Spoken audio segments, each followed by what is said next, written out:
दोस्तों, आप सभी का हमारे YouTube चैनल पर स्वागत है। दोस्तों, आज हम इस वीडियो के माध्यम से जानेंगे कि हम अपने जीवन के सारे दुख कैसे दूर कर सकते हैं। तो चलिए जानते हैं दोस्तों। इस वीडियो को अंत तक आप सब लोग जरूर सुनिए। दोस्तों, बहुत समय पहले की बात है। महात्मा बुद्ध जी अपने आश्रम में सभी लोगों को उपदेश दे रहे थे। वे कहते हैं कि यदि मनुष्य के जीवन में खुशी है तो उसे स्वयं तक सीमित नहीं रखना चाहिए, बल्कि सभी के साथ बांटना चाहिए। इस पर बुद्ध जी के सभी भिक्षु उनसे पूछते हैं, लेकिन उससे क्या होगा? बुद्ध जी कहते हैं उन्हें समझाते हुए, जिस प्रकार एक दिए के सहारे कई दिए को जलाकर एक पूरे अंधेरे कमरे में रोशनी ला सकते हैं, साथ ही उस दीपों से निकलने वाली उसकी प्रकाश बाहर तक फैलती है, कि उसी तरह मनुष्य के जीवन में भी खुशियों को बांटने से चारों तरफ में खुशहाली आती है, और खुशी बांटने से कभी भी कम नहीं होती है, बल्कि खुशियाँ तो बांटने से बढ़ती है और उसका आनंद बढ़ता जाता है। बुद्ध जी आगे अपने शिष्यों को समझाते हुए अपने एक शिष्य से पूछते हैं कि यदि तुम शिक्षा में अव्वल आते हो तो तुम्हारे साथ यह खुशी तुम्हारे घर में भी सभी को होती है। ऐसा क्यों होता है? खुशी तो तुम्हारी है, इससे सभी लोग खुशी क्यों होते हैं? तब वो भिक्षु कहता है कि क्योंकि वो मेरी खुशी को देखकर और खुशी महसूस करते हैं।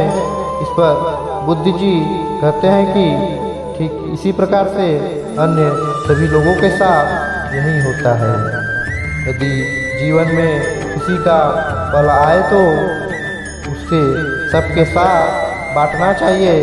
यह खुशी तुम्हारे आसपास के माहौल को खुशनुमा बना देता है। एक कहानी है बुद्ध जी के जीवन की। यह उस समय की बात है जब महात्मा बुद्ध जी जेतवन श्रावस्ती में रहते थे। वे अपने आश्रम में सभी शिष्यों को शिक्षा दे रहे थे। जब वे उन्हें उपदेश देते तो उन्हें अन्य आसपास के लोग भी उनका उपदेश सुनने के लिए आया करते थे।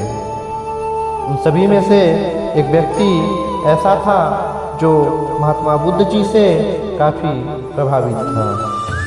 वो व्यक्ति प्रतिदिन महात्मा बुद्ध जी के आदेश सुनने आया करता था। एक दिन उपदेश सुनने के बाद उस व्यक्ति ने बुद्ध के समक्ष एक इच्छा रखी कि वह इनका भिक्षु बनना चाहता है। तो उन्होंने कहा कि एक बहुत भिक्षु को संसार के हर मोह माया से बंधनों से खुद को अलग करना पड़ता है, सब कुछ त्यागना होता है। तब वह व्यक्ति कहता है कि मैं अपनी इच्छा से यह सब करके बहुत भिक्षु बनने के लिए तैयार हूँ।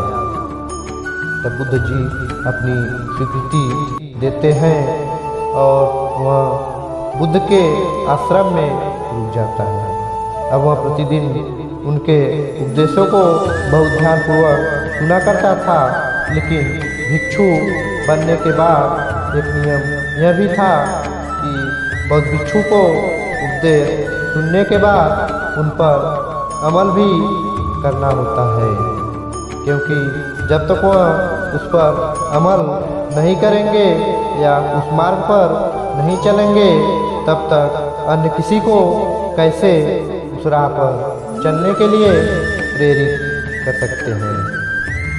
यह सब करने के बाद ही वह एक भिक्षु के श्रेणी में गिना जाता था।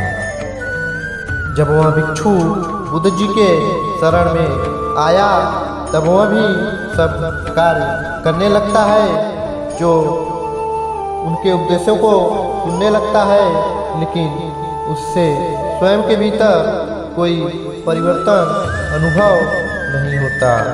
दूसरे भिक्षुओं को देख उसे लगता है कि शायद उनकी तरह वह नहीं है, सही प्रकार से भिक्षु नहीं बन पाया है। तब वह स्वयं के भीतर यह खोज करने लगता है कि कमी कहाँ है। ऐसा देखते देखते उसने कुछ महीने निकाल दिए, लेकिन उसे स्वयं में भी अभी तक कुछ परिवर्तन नहीं दिखा। अब वह व्यक्ति खुद से तय करता है कि वह बुद्ध जी से इस विषय में बात करेगा। अगले दिन जब महात्मा बुद्ध जी सभी को उपदेश दे रहे होते हैं, तब वह व्यक्ति भी वहाँ बैठा होता है। उपदेश पूरा होने के बाद सभी भिक्षु एक एक करके जाने लगते हैं, लेकिन वह वहीं पर बैठा रहता है। उसे बैठे देख बुद्ध जी उससे पूछते हैं, कोई बात है वत्स?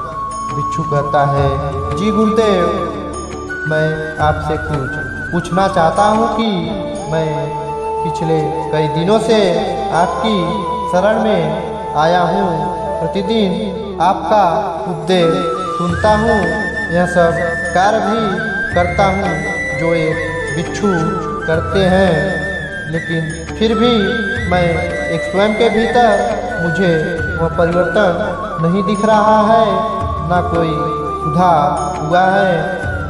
मैं जैसे पहले था अब भी वैसा ही हूँ, ऐसा क्यों गुरुदेव? क्या मुझसे कोई भूल हुई है, या मुझसे कोई कमी है, या मैं कोई गलती कर रहा हूँ? ऐसी क्या बात है जो मेरा उत्थान नहीं हो रहा है? उस भिक्षु की यह सब बात सुन बुद्ध जी बड़े ही ध्यान से सुन रहे थे। उसकी बात पूरी होने पर बुद्ध जी उस भिक्षु से कहते हैं कि तुम कहाँ से आए हो? वो भिक्षु कहता है कि मैं इसी गांव का हूँ, तथागत। तब बुद्ध जी पूछते हैं कि प्रतिदिन यहाँ आश्रम उपदेश कैसे सुनने आते थे? भिक्षु कहता है कि मैं पैदल चलकर आता था। तब बुद्ध जी कहते हैं, जिस तरह तुम्हें यहाँ उपदेश सुनने के लिए कदम बढ़ाना पड़ता था, यहाँ आना जाना करना पड़ता था, ठीक उसी प्रकार केवल उपदेश सुनने से ऐसा कुछ नहीं होता। तुम्हें उसे स्वयं के भीतर भी उतारना होगा, तभी तुम एक भिक्षु बन पाओगे। अन्यथा नहीं कि जिस प्रकार केवल यहाँ बैठे बैठे तुम ना तो अपने घर जा सकते हो, ठीक उसी प्रकार एक भिक्षु बनने के लिए भी अपने जीवन में परिवर्तन के लिए, उत्थान के लिए हर मार्ग पर चलना होगा, जिससे तुम्हारा भला होगा। तुम वहाँ पर प्रयास करोगे जो तुम्हें स्वयं के भीतर कोई बदलाव महसूस होगा। बुद्ध जी आगे उस भिक्षु से कहते हैं कि जब तुम पूरा ध्यान में रहकर इन मार्गों पर चलोगे, तब स्वयं से ही एक अलग अनुभूति होगी, और तब दूसरों को भी इस मार्ग पर चलने के लिए प्रेरित कर सकते हो। बस जरूरत है स्वयं से प्रेरित करने की। बुद्ध जी की ये बातें सुनने के बाद वह भिक्षु समझ जाता है कि वह अब तक केवल सुन ही रहा था, किसी भी चीज़ को स्वयं के जीवन में उतार नहीं रहा था।